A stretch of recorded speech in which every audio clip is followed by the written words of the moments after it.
Hello to everybody. Let me start with the disclaimer. I'm not a neuroscientist.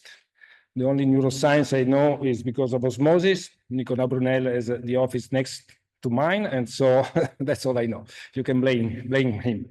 So I would like to talk about some work that we have been doing in the last years with Davide Badalotti, Carlo Baldassi, Marc Menzard, and Mattias Cardecchia in Milan. So I will give a theoretical background of our results, starting from a broad picture, and then in the second part, I'm going to tell you some specific results about some learning model that appears to be particularly simple and hopefully of some interest for you.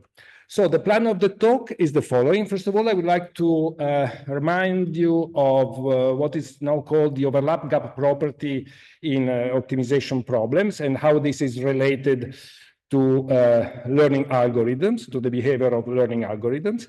Then I want to discuss which is the role of wide flat minima, connected minima in non-convex neural networks.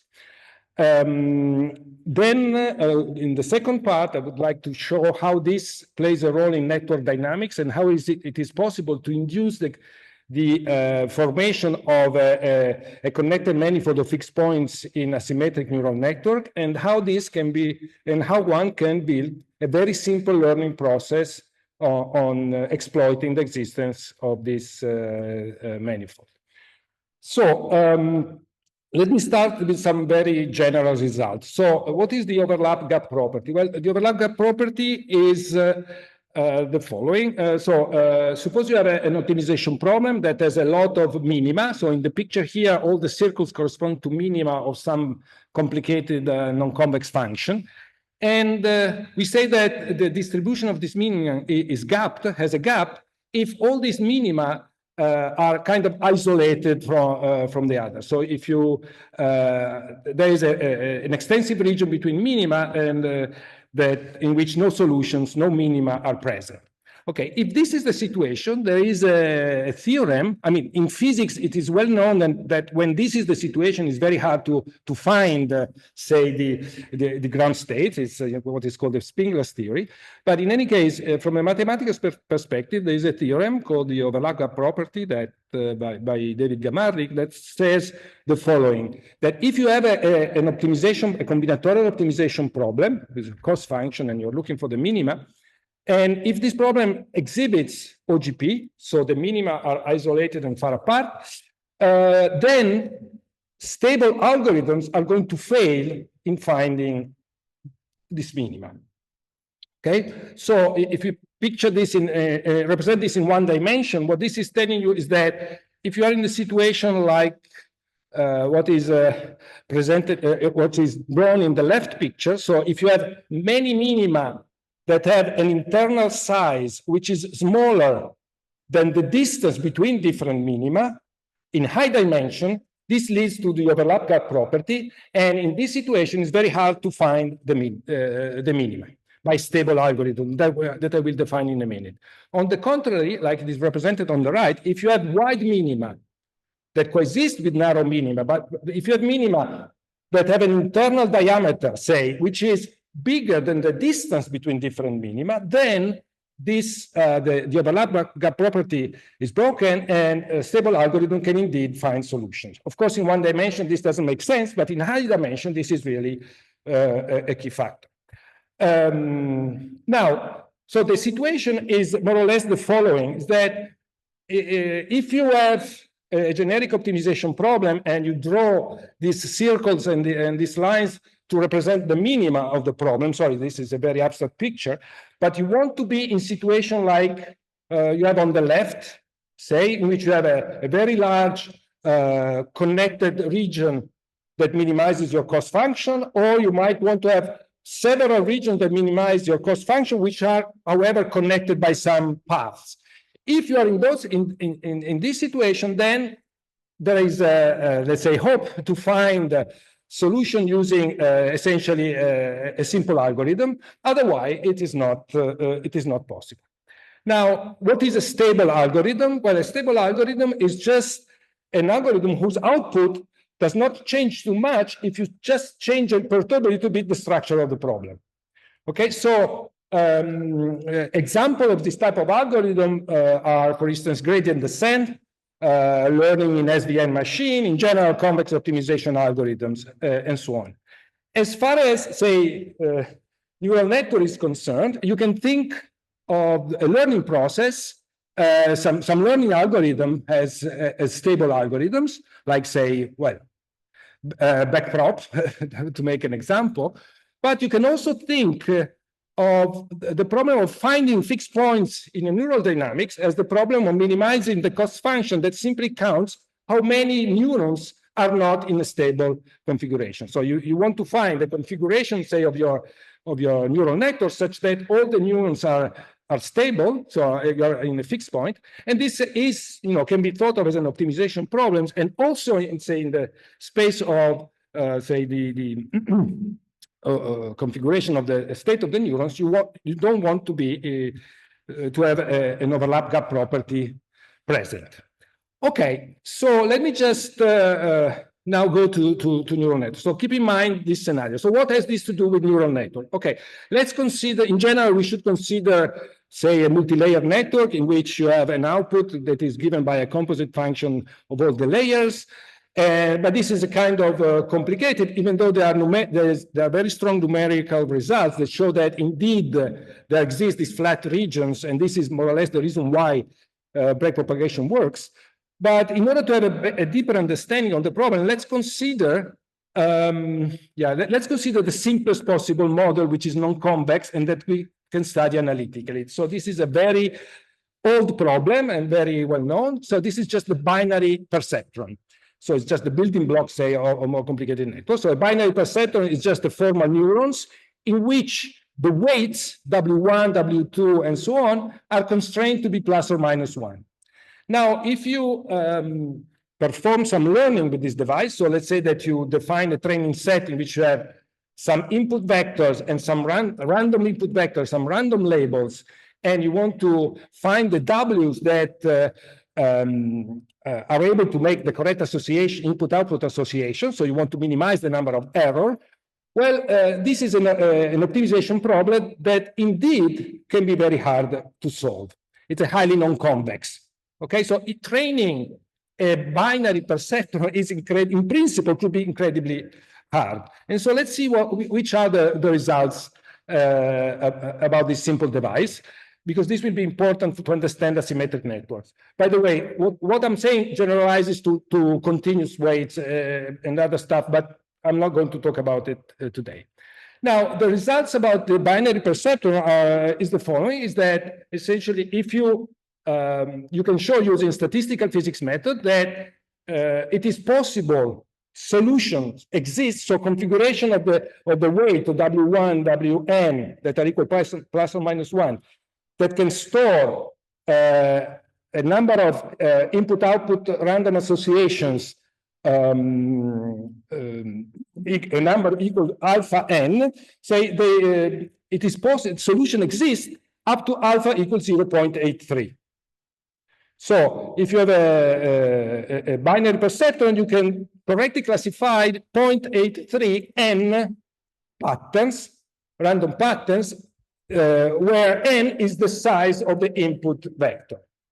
Okay, so there's an information theoretic upper bound that says that you at most can correctly classify alpha equal 1, so n patterns, but in practice, due to random fluctuation and so on, this number is reduced, and for the binary perceptron, there is this famous result that says that up to 0.83 n patterns, you can actually, the solution do exist. But is it easy to find them? This is the problem.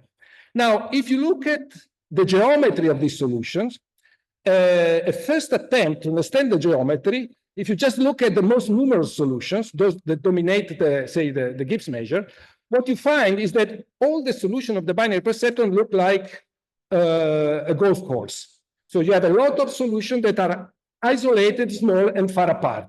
This can be made, say, fully rigorous.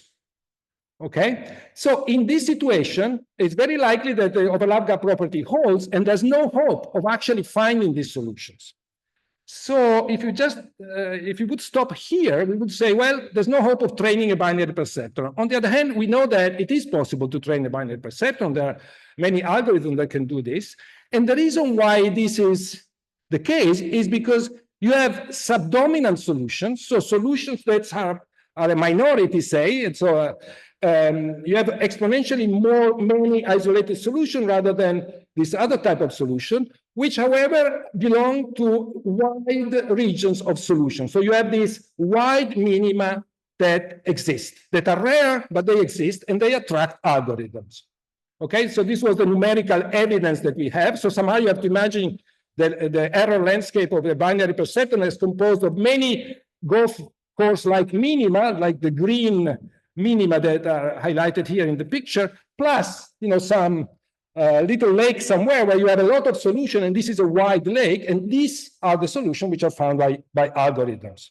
So one can, how to study this? Well, we had to introduce a technique which is called the local entropy, and essentially the idea is that instead of studying the existence of solution, you look at the problem using a hypersphere of radius d, and you ask yourself, can I find the center of this hypersphere such that the number of solutions contained in the hypersphere is as high as possible?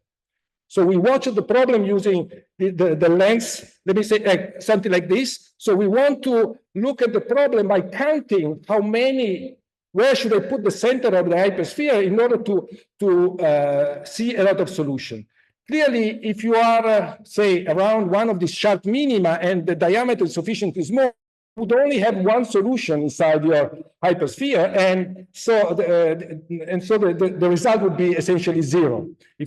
On the other hand, because we're taking the log of the number of such solutions because you expect them to be exponentially many. So whereas if you focus your hypersphere on these rare solutions that are very dense, you would actually have a big contribution to this number. Okay, so the idea is essentially that we define a new cost function, which is instead of the number of errors, is the log of the number of configuration of the weights that satisfy the learning problem that are within a distance d from the center.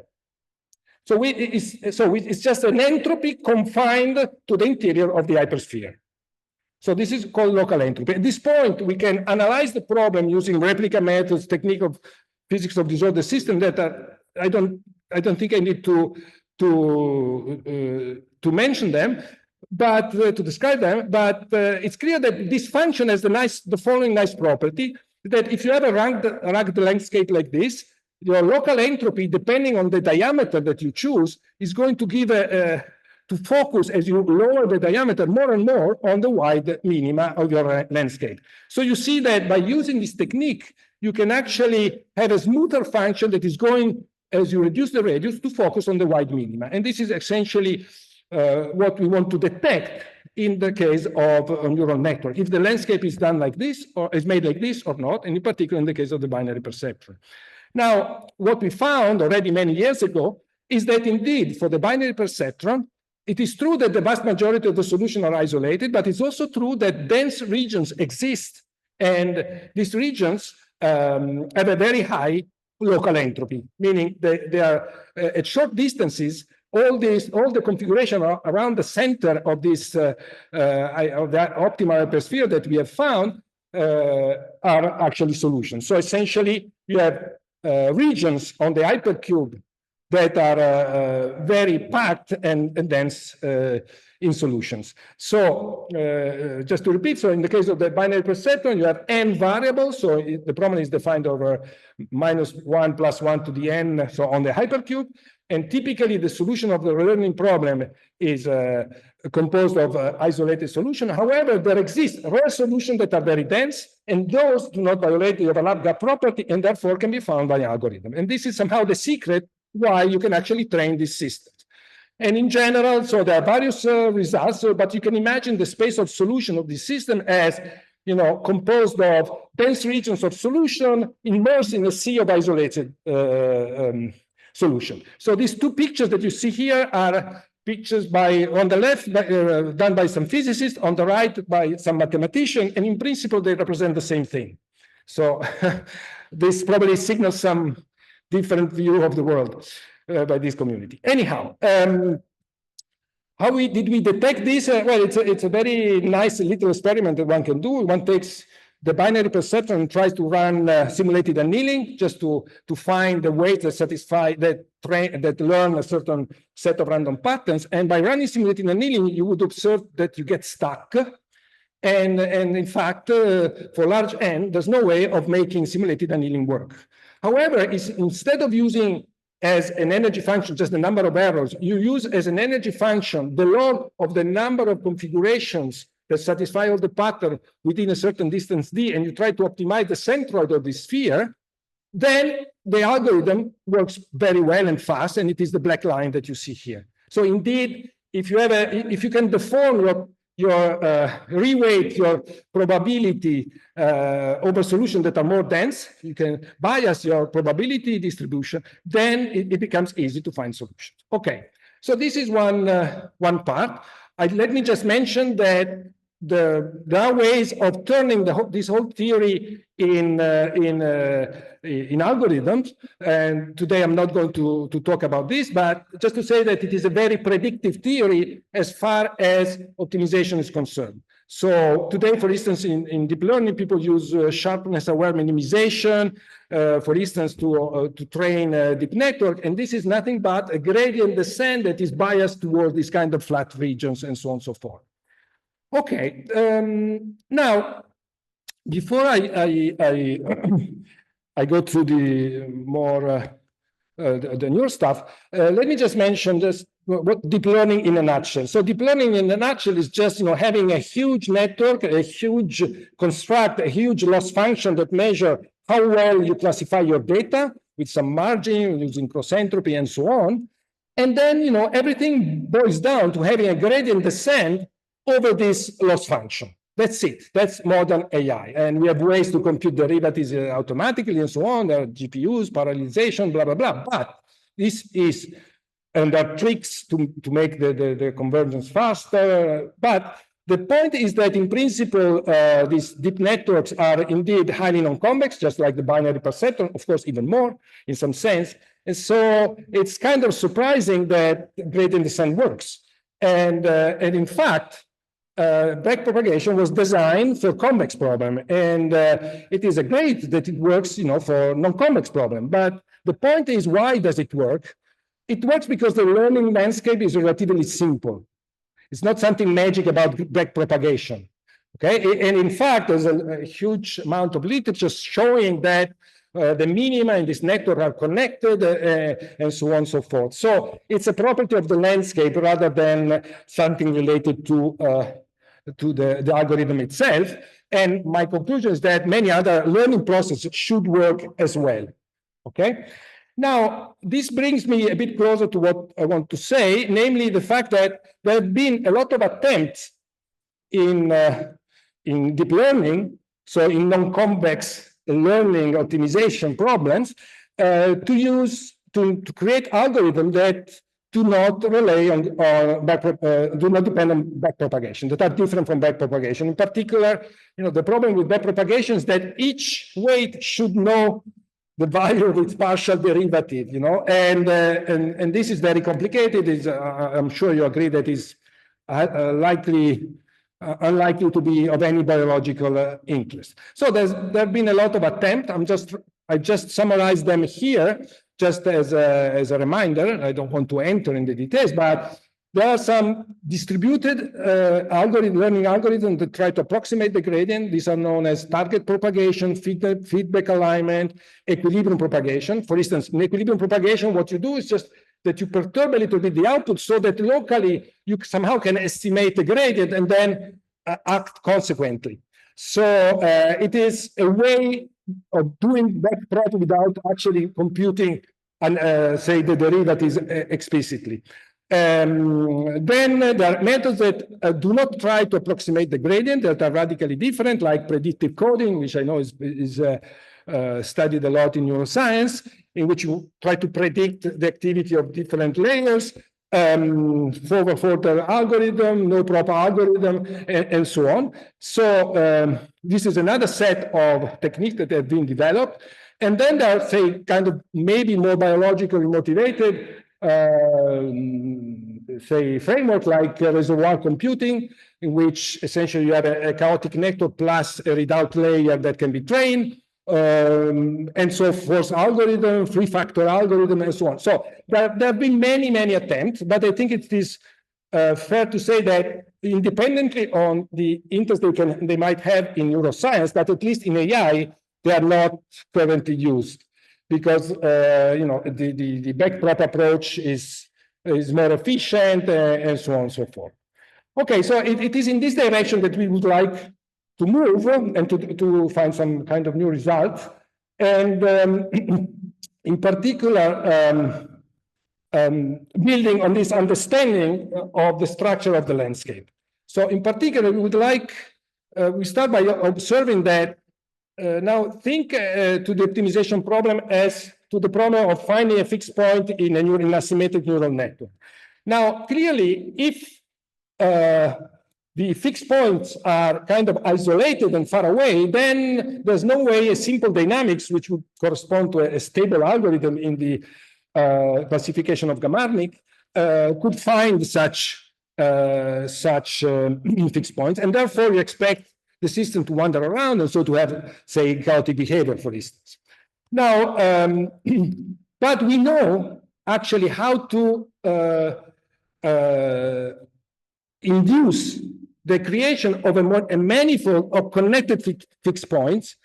And then, given this, we can observe that the algorithms start to converge. And then our idea was, well, let's try to perform learning on this connected manifold of fixed points that we have created. And everything is going to be very simple at the end. But with this basic ingredient that we have created in the landscape, a connected set of fixed points. Now, few things, let me remind you just very briefly, a few things about chaotic networks. I mean, there's thousands or millions of papers about chaos in neural networks, so let me just mention a couple of them. One is the very famous 88 paper, Polinsky, Crisanti, and Sommers, in which they observed that asymmetric neural networks have a chaotic behavior. And then there are a lot of other, say papers in which other aspects of the system have been analyzed. Okay, so but the main message is if you take an asymmetric neural network, so you take n perceptrons and you connect them all together with asymmetric random connection, then and you try to iterate the dynamics of the system, they essentially behave in a chaotic manner. Okay, so why do we believe that there is a way of creating a manifold of connected fixed points in this system? Well, it's just because of a very simple analogy between the binary perceptron and the dynamics of an asymmetric recurrent network. So let's assume that, that we have a neural network composed of binary neurons.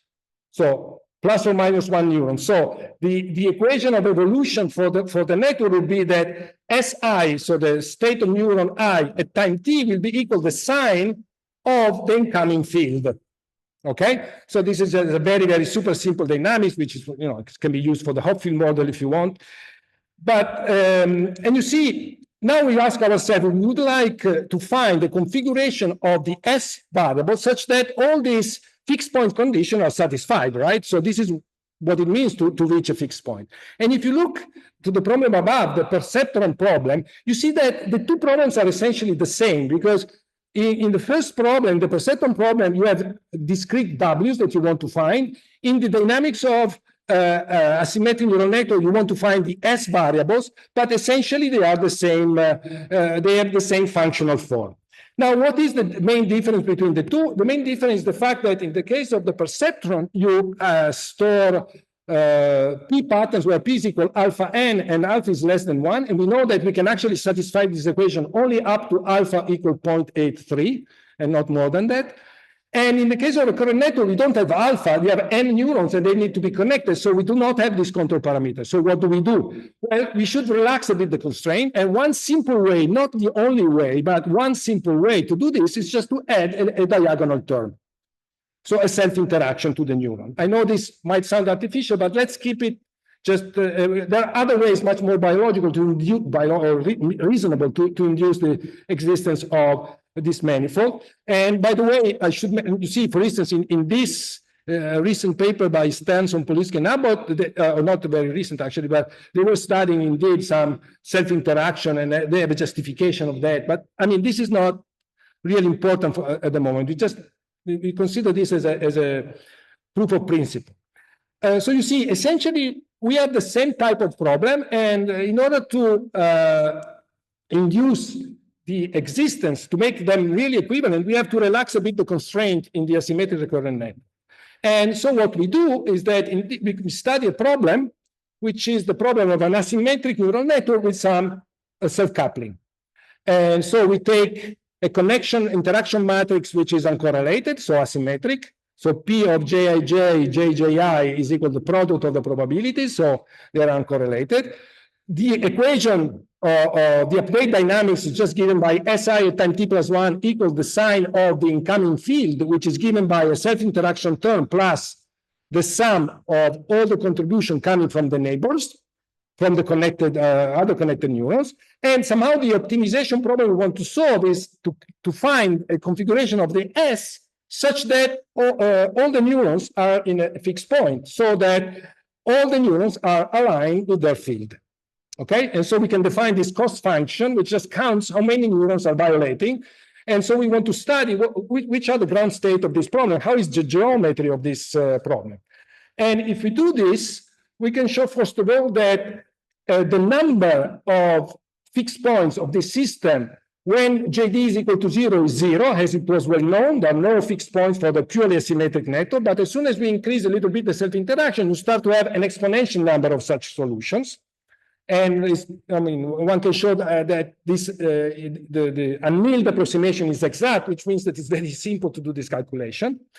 Okay, and so you see in the plot you have, as a function of the self-interaction for just random uncorrelated JAJs, you have the log of the number of fixed points. So let me call it the entropy of the fixed point. And you see that for JD very large, this curve tends to log 2, because all configuration are a fixed point when JD is very large, right? Because if you have this equation of evolution on the second line, if JD is very big, you can neglect the other term. And so you have S equal the sign of JD times S. So any S is a solution if JD is positive and big. So this is the situation. But however, if you study analytically, numerically what happens here, you observe that for small values of JD, the behavior of the system is still chaotic, but at a certain point, fixed points start to appear. So we apply the local entropy technique to this system, and maybe I can. So let's say that it's a calculation that we are going to, publish soon, and one can study when, as a function of JD, when the connected manifold appears. Okay. Well, let me skip the technicalities. Maybe I can come back if there's some question about it. But let me just say that one can analytically find that if the self-interaction J is, let's say, between 0 and 0.1, then all the fixed points that exist are isolated and far apart. So OGP actually is valid here, and there's no way by simple dynamics to find fixed points. And therefore, as a consequence of this, the behavior is going to be chaotic in the dynamics. Now, however, for JD greater than 0.1, dense region of fixed points or connected fixed points by one spin flip start to appear. So this manifold appears. So you have to imagine that maybe this picture gives you a better idea. So for very small JD, you have isolated solution, and for J that increases above a certain value, is not very important, the numerical value, you have a manifold that starts to appear, plus all the isolated fixed points. And if you count them, the number of isolated fixed points is much bigger than the number contained on the manifold. However, the dynamics just ignore them. There's no way this can be found. And then one can also show that if J increases, then depending on the type of update equation you use, you might have different thresholds that are, say, algorithmic dependent or dynamics dependent, depending on the type of dynamics that you are using. above which the kind of dynamics that you're using are capable of finding a fixed point. But you see, the existence of the manifold is a necessary condition. Okay? So this is the geometrical scenario. At this point, I just have not much time. So at this point, we can start to think about how to perform learning on this system. Now we have an asymmetric neural network with this self-coupling, and let me repeat again, there are other ways of inducing the existence of the manifold. And then what we can do is just, send an external signal, just bias the neuron with an external signal, and see where the network converges. So somehow you bias your the neuron with an external field, and you let it converge. And what happens is that the network always converges on the manifold, and therefore the manifold is giving an internal representation of the external signals, right? And this, at least numerically, we observe that it's valid for any possible input. So for any input, the system, just by converging on the manifold, is going to end up on some pattern that is sufficiently close to the external signal, and that corresponds to the internal representation of this external signal. Good. Now, how is this manifold? How does it look like? Again, it's very complicated to study. Well, we have been able to study the existence of the manifold. We can count on many solutions, but the exact geometry is very complicated to analyze. And so we did a lot of numerical experiment to understand how it goes. So for instance, in this experiment, what we do is just take two random external fields, make it converge, and so take two internal representation, and then we start to move the initial condition along, say, a line connecting these two internal representation, either on the hypercube or as external fields, so with the continuous interpolation and so on. And we can observe that indeed this manifold is connected. So you take two generic points and you try to find a path between them, and you can always find this path. So these three lines correspond to different ways of finding the path. One, the purple one is by moving on the hypercube, so by switching some of the spins between these two different configurations. So the second line is just by taking and interpolating external field between these two solutions. And then there's another one called the bisection path that tries to find the minimum distance intermediate solution between two solutions.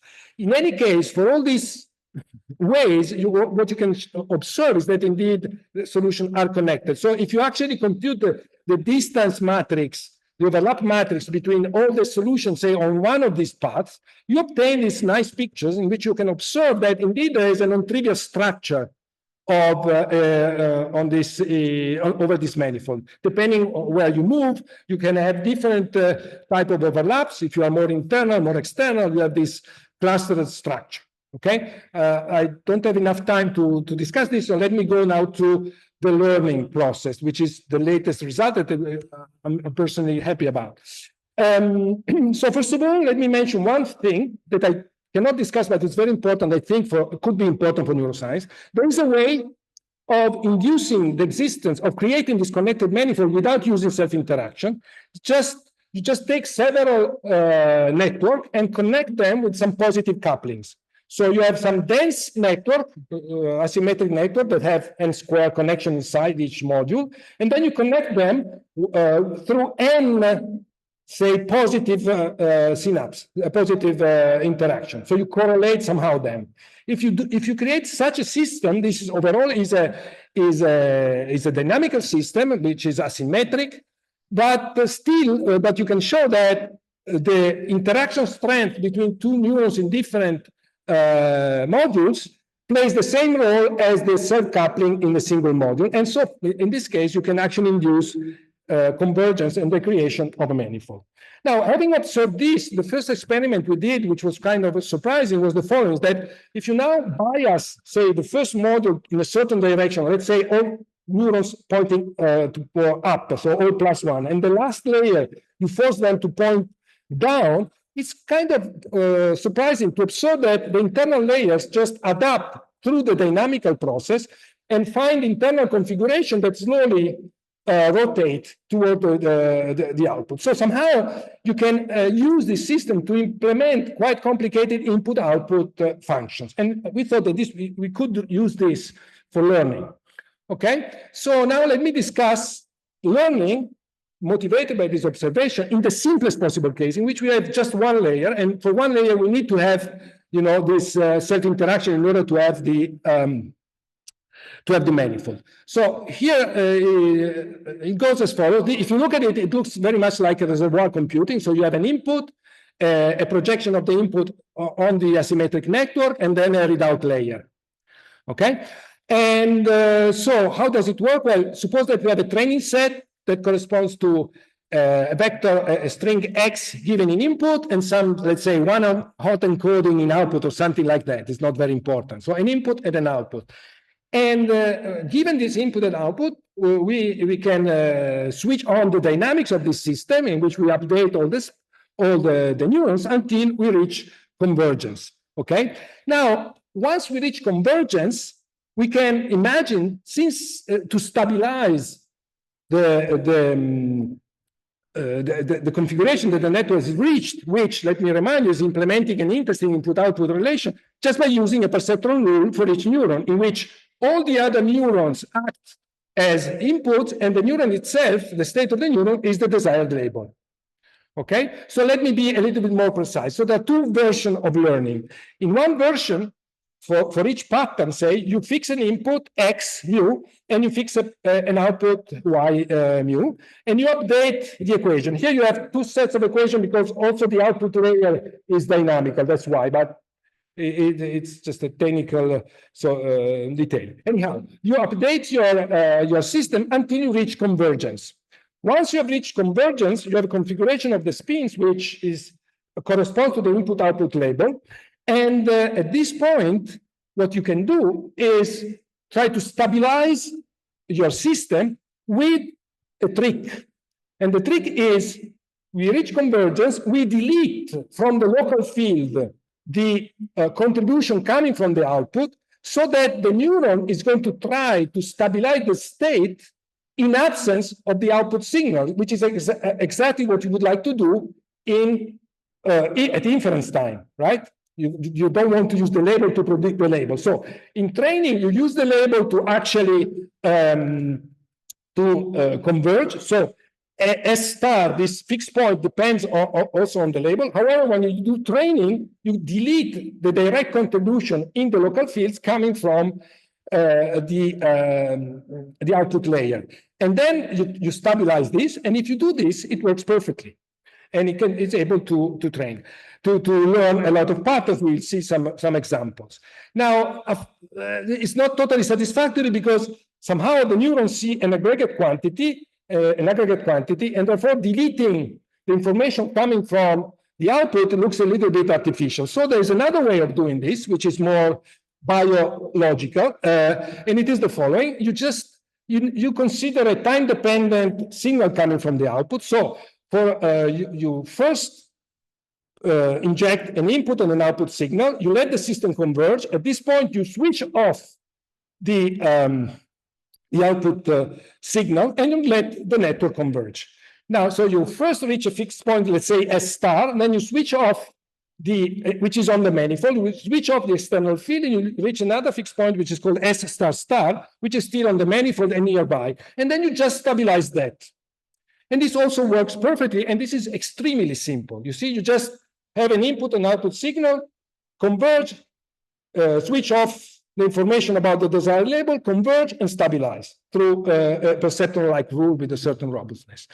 And so the idea is essentially the following, is that at the beginning, you start from, say, some configuration, and you converge to a point which is determined by both the input and the desired output, and which is on this manifold that has this octopus-like shape, which is actually realistic, but I don't have time.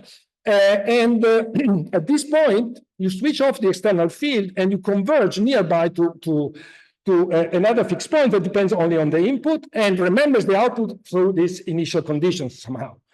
And this worked pretty well. And on the right, you see that there are two plots that show how the two methods compare. And you see that if you choose JD in an appropriate range, both methods behave in the same way on some non-trivial benchmark, which I'll define in a minute. Okay, so this is the simplest way of performing learning with no gradients at all, just by exploiting the dynamics and exploiting the fact that you converge on this manifold that is connected and allows you to converge nearby, okay, always.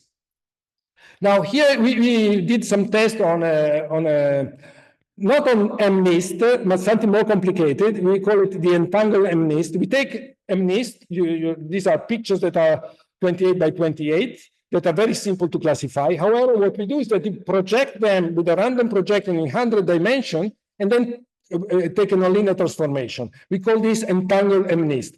Why we do this? Because we wanted to make it a little bit harder. And for instance, on this becomes highly it's not linearly separable, and the perceptron would have a generalization error of about 20%.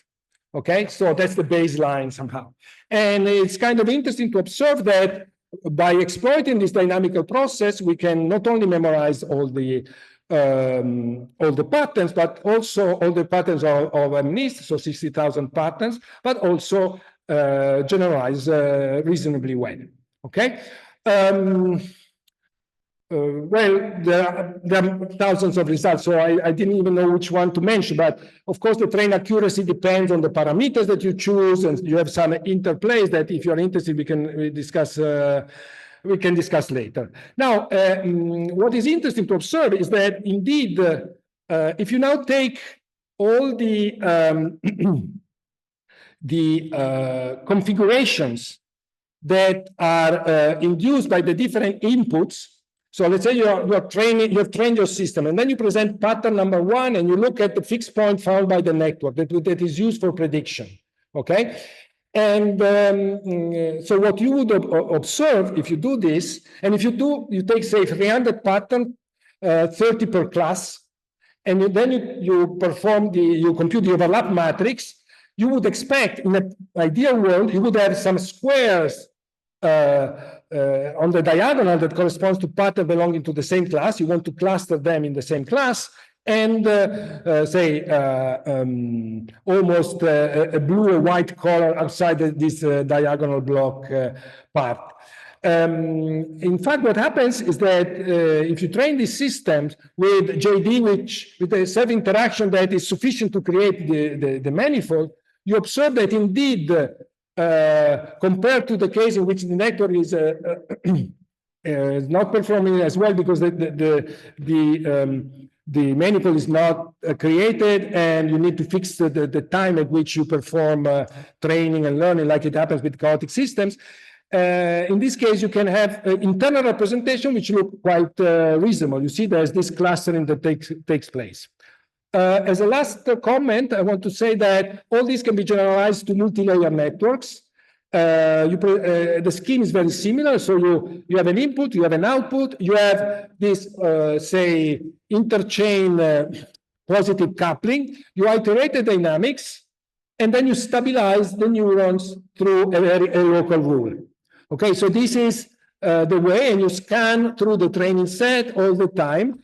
And this again, in principle works. And what is interesting, for the kind of training set, data set that we use, you don't observe particular improvement by exploiting depth. But this means that we could kind of implement this criterion on deep architecture like convolutional network, for instance.